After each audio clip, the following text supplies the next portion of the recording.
She is an Indian actress and television anchor known for her work in Tamil entertainment industry. She began an acting career in 2001 with the television serial Krishnadasi, where she starred alongside actress Sanjita. Over the years, she has appeared in several television serials, including Pamsam, Bommanattam, Aruvi. She shared behind the scenes glimpses of her work, showcasing her dedication to her craft. In addition to her television work, she has acted in Tamil films such as Saduranga Vettai, Boologam, Ingai Pudidai. She also served as an anchor for the television show Samayal Mandiram, which was broadcast on Captain TV. Audience, let us give huge applause to welcome our chief guest, Thirukural Selvi, Miss Divya Krishna to the stage. Welcome ma'am for a ticket celebration. எல்லாம் அவளை பற்றி சொன்னீங்க, முக்கியமான விஷயத்தை சொல்லவே விட்டீங்க. பேரு திருக்குறள் சொல்லிதானே, திருக்குறள் பற்றி சொல்லவே இல்லை. திருக்குறள் மெமரைசர் 1330 குறள் இப்ப சொல்லுவாங்க. இது வந்து நம்ம ஸ்டூடெண்ட்க்கு ரொம்ப முக்கியம், ரைட்டுங்களா?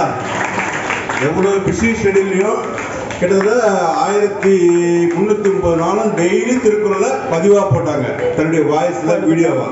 இன்னைக்கு நாலடியார் தினமும் போட்டுருக்காங்க.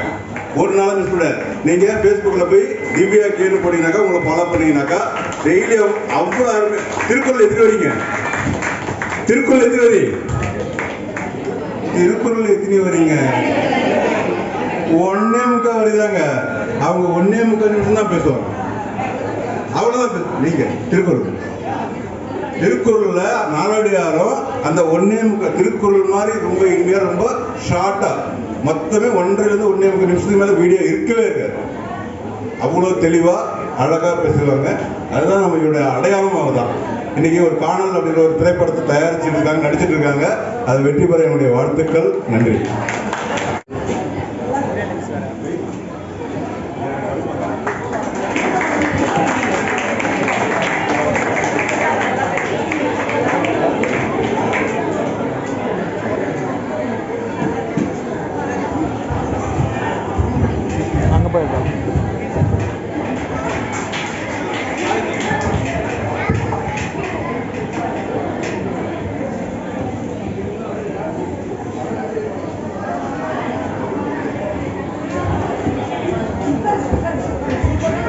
Ma'am, few words ma'am. இங்க வந்திருக்கக்கூடிய அனைவருக்கும் இனிய மாலை வணக்கம், இனிய குடியரசு தின நல்வாழ்த்துக்கள். கேட்கலையே? ஓகே, பேச ஆரம்பிக்கலாமா? எல்லாம் ஆர்வமா இருக்கீங்களா? தமிழ் புரியுமா? சரி சரி. மாணவர்களே எங்க இருக்கீங்க? பெற்றோர்கள் மட்டும்தான் கண்ணுக்கு தெரியற மாதிரி தெரியுது, பின்னாடி இருக்கீங்களா? இன்றைக்கு வந்து நம்ம குடியரசு தினம் கொண்டாட வந்திருக்கோம். அதோட ஸ்பெஷல் தான் இல்லையா? நம் இந்திய அரசியல் அமைப்பு அமல்படுத்தப்பட்ட வரலாற்று தினம் தான் குடியரசு தினமாக நம்ம எல்லாருமே கொண்டாடிட்டு இருக்கோம் இல்லைங்களா? கேட்கவே மாட்டேங்குது. இருக்கீங்களான்னு அப்பப்போ செக் பண்ணிக்கணும். ஏன்னா நான் கேட்கிற கேள்விக்கு நடுவுல பதில் சொல்லணும். சொல்லுவீங்களா?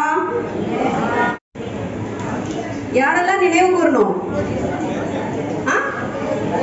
தேச தலைவர்கள் எல்லாம் நினைவு கூறணும். ஏன்னா நம்ம உரிமைகள் எல்லாம் மீட்டு கொடுத்தவர்கள் தான் அவர்கள் எல்லாம். அகிம்சையை ஆயுதமாக கொண்ட காந்திஜி முதல் நம் தமிழ் மண்ணில் வ.உ.சி., கொடிகாத்த குமரன், வாஞ்சிநாதன், சுப்பிரமணிய சிவா, நம் சுதந்திர தாக்கத்தை ஏற்படுத்திய பாரதியார், இவர்களை எல்லாமே நம்ம இந்த தினத்துல நினைவு கூறணும் இல்லையா? நம்ம இந்திய அரசியல் அமைப்பு சட்டம் நம்ம உரிமைகளை மட்டும் எடுத்துரைக்காம கடமைகளையும் எடுத்துரைக்கிறது. இறையாண்மை, ஜனநாயகம், பாதுகாப்பு, இவை எல்லாம் நமக்கு அரசியல் அமைப்பு கொடுத்திருக்கு இல்லையா? அந்த அரசியல் அமைப்பை மாணவர்களாகிய நீங்கெல்லாம் இந்தியாவின் எதிர்காலங்கள் இல்லையா? எதிர்கால தலைவர்களா கூட நீங்க வரலாம். அதுக்காக தான் இங்க படிச்சுட்டு இருக்கீங்க. சரியா? சத்தமா பேசுங்களேன், எதுவுமே கேட்கவே மாட்டேங்குது. வாய்ஸே வரலையே. யாரோட வாய்ஸ்? ஏன் கத்தி தொண்டெல்லாம் வலிக்குதா? பாட்டியோட வாய்ஸ் மட்டும் தான் கேட்டுட்டே இருக்காங்க இருந்து. அவங்க தான் ரொம்ப ஆக்டிவா இருக்காங்க முன்னாடி. எதிர்கால தலைவர்கள் தலைவர்கள் நீங்கெல்லாம். அதுக்கு அடிப்படை என்ன? ஒரு தேசிய தலைவரா வரணும், கல்வியில வளர்ச்சி அடையணும். இதுக்கெல்லாம் அடிப்படை எது?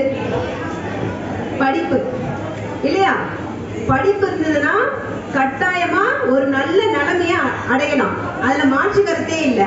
அந்த கல்வி எப்படி இருக்கணும் அப்படின்னா பிழை இல்லாம இருக்கணும். கற்க கசடர கற்பவை கற்றபின் நிற்க அதற்கு தக.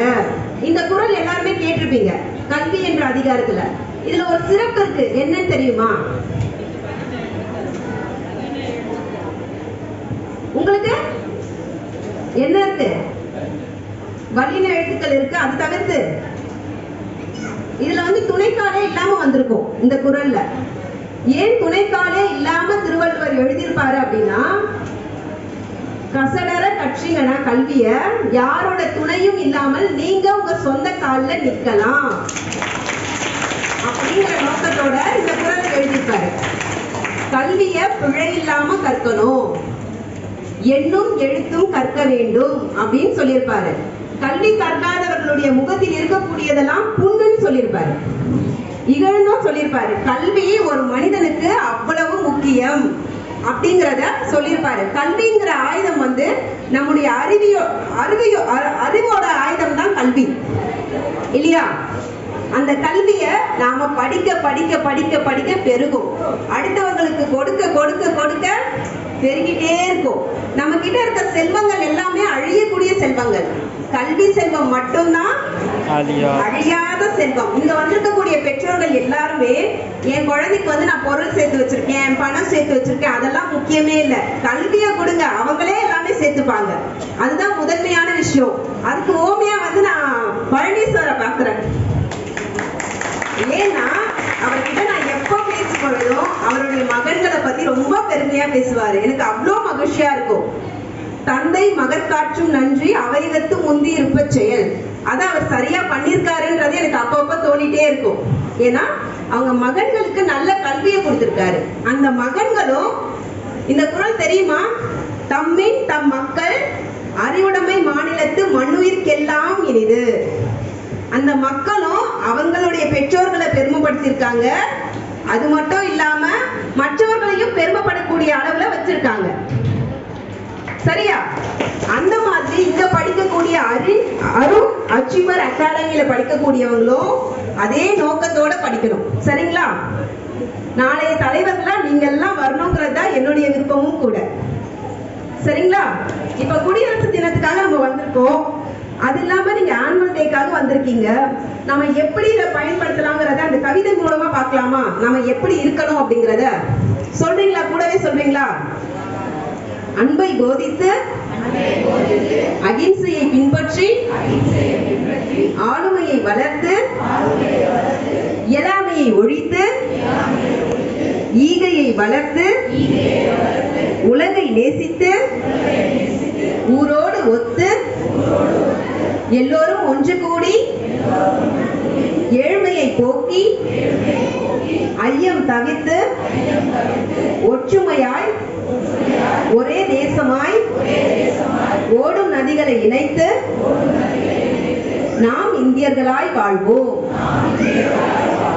அனைவருக்கும் இனிய குடியரசு தின நல்வாழ்த்துக்கள். நன்றி.